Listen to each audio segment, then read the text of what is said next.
Hello बच्चों, Devvrat sir math channel पर आपका स्वागत है। बच्चों, आज हम क्लास 12 फिजिक्स में पहले लेसन में कूलाम का नियम और वैद्युत क्षेत्र, इस लेसन में एक टॉपिक था कूलाम के नियम का सदिश रूप या वेक्टर रूप। तो इसको आज हम सीखते हैं। हालांकि कूलाम का नियम हम कर चुके हैं, तो उसका वेक्टर रूप या सदिश रूप कभी कभी आ जाता है बोर्ड एग्जाम में। तो कूलाम के नियम का वेक्टर रूप कैसे निकालना है आपको, अगर वेक्टर रूप आता है तो क्या करना है आपको, उसको सीखते हैं आज हम। तो देखिए, कूलाम के नियम का सदिश रूप। तो सबसे पहले आपको क्या करना है, एक आवेश आपको लेना है Q1 और दूसरा आवेश आपको लेना है Q2। दोनों की बीच की दूरी आपको R ही लेना है, वेक्टर R। अब Q1 के सापेक्ष Q2 की स्थिति सदिश जो है, यहां पर वेक्टर R है। तो सबसे पहले लिखना है, माना Q1 तथा Q2 दो आवेश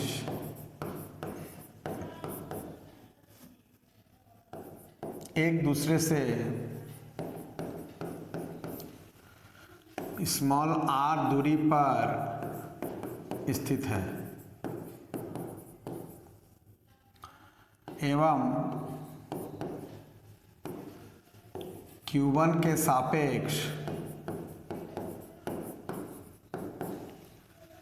Q2 की स्थिति सदिश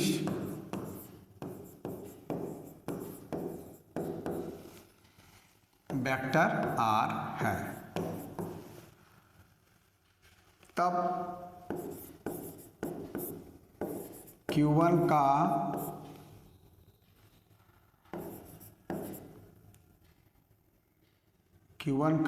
Q2 पर लगने वाला बल, उसको हम कहेंगे F21 बराबर 1/4 pi epsilon 0 into Q1 Q2 upon R square into R cap. जहां R कैप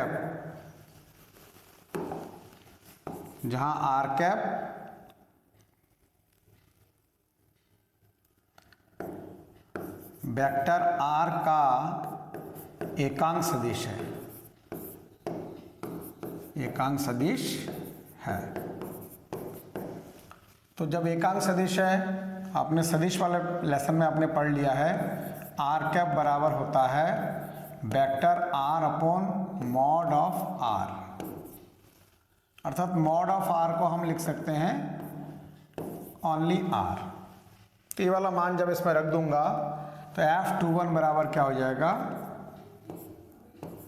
F21 बराबर हो जाएगा 1/4 pi epsilon 0 into Q1 Q2 upon R square into vector R upon R। अब इसको मैं गुणा कर लूँगा तो F21 बराबर हो जाएगा 1/4 pi epsilon 0 into Q1 Q2 upon, यहाँ पर हो जाएगा R³ और यहाँ पर हो जाएगा वेक्टर R। तो ये आपका F21 का मान, यानी Q1 का Q2 पर लगने वाला बल का मान सदिश रूप में हमने ये निकाल लिया। इसी तरह Q2 द्वारा Q1 पर लगने वाला बल, इसी प्रकार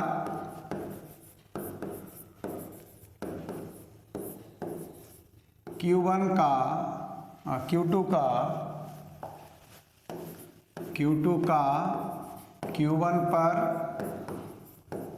लगने वाला बल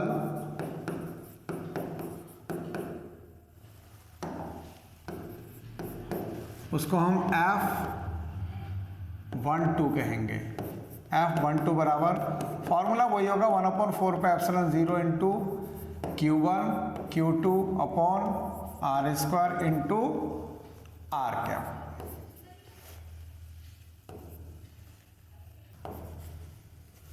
आर कैप बराबर क्या हो जाएगा, आर कैप बराबर vector are upon mod of vector are.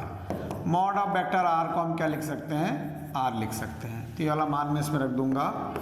तो F12 इज इक्वल टू हो जाएगा 1/4πε0 into Q1 Q2 upon r square गुणा vector r of r, vector are upon are.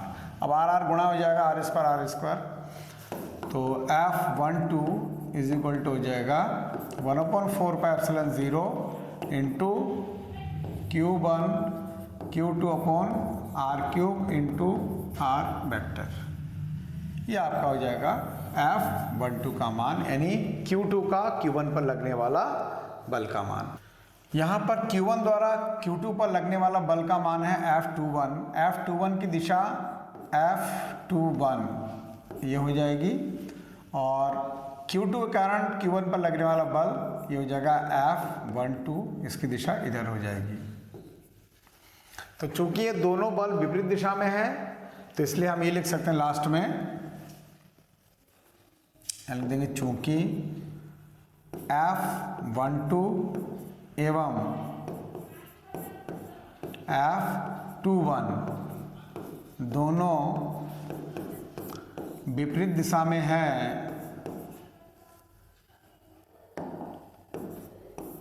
विपरीत दिशा में है, अतः F21 बराबर माइनस F12, यानी यहाँ पर न्यूटन का गति विषयक तृतीय नियम भी यहाँ पर लागू होता है। यानी जितना बल पहले वाले आवेश से दूसरे पर लगाया, दूसरे वाले आवेश ने भी पहले वाले आवेश पर उतना ही बल विपरीत दिशा में लगाता है। तो यहाँ पर न्यूटन के गति विषयक तृतीय नियम की भी पुष्टि होती है। तो ये है कूलाम का वेक्टर रूप जो है कूलाम के नियम का। आशा करता हूँ ये रूप आपको समझ में आया होगा। बोर्ड एग्जाम में कभी कभी कूलाम का नियम पूछ लेता है और उसका सदिश रूप लिखने के लिए आता है, तो इस तरीके से हम सदिश रूप लिख सकते हैं। आज की क्लास बच्चों यहीं पर समाप्त करता हूँ। सभी बच्चे देवव्रत सर मैथ चैनल को सब्सक्राइब करें, वीडियो को लाइक करें, कमेंट करें और शेयर करें। मिलते हैं नेक्स्ट क्लास में। Thank you.